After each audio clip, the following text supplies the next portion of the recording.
We have a solemn responsibility to provide our veterans and wounded warriors with the care and benefits they've earned when they come home. Well, that was the promise, but the reality? If that's what they want, why the hell are you making things so damn hard? Mike served in Iraq. He survived bombings, saw friends die, and they are still dying. It's post-traumatic stress disorder, PTSD, which is taking them now. It very nearly took him too. Now that it's hitting on a global scale, it's more veterans are killing themselves now than they ever have before, at an alarming rate, and it just keeps getting higher. Like, we feel remorse, you know what I mean? It kills us. PTSD is big news in Hollywood this year. American Sniper, a Best Picture contender, is in focus right now because the man on trial for killing its real-life protagonist was, it's claimed, suffering from the disorder.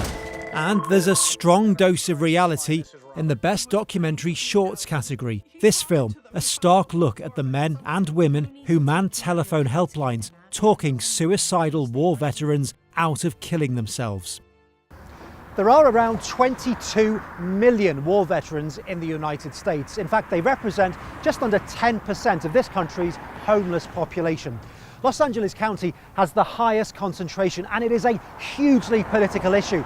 The mayor has vowed to get them off the streets and into a home by the end of this year alone. Statistically, they are 50% more likely to commit suicide than non-veterans, especially within 3 years of returning home. As for Mike, there have been dark times, lots of them, but it's getting easier. He says that is down to Bain, who never leaves his side and helped save his life.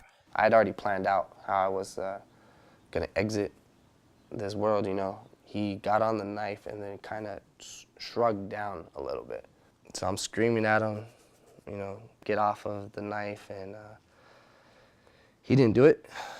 He looked at me, and I broke down, started crying, and grabbed him real close and promised I'd never do it again. And I told him I'd repay him. And thank you. The Oscars may help show PTSD to the wider world. Many will still struggle in silence. For Mike, at least, he is trying to close the door on his experience. Phil Lavelle, Al-Jazeera, Santa Clarita, California. I'm Phil Lavelle in Los Angeles, home to the highest concentration of war veterans in the United States of America. Find out why they are getting extra attention at the Oscars this Sunday. This is California, a long way from Russia, where Edward Snowden is currently living. So why is he, the NSA, that whole issue of mass surveillance, causing such a stir here at this year's Oscars? I'm Phil Lavelle in Los Angeles. Join us here on Al Jazeera on Friday, when we'll be looking at that very subject. There are around 22 million war veterans in the United States. In fact, they represent just under 10% of this country's homeless population.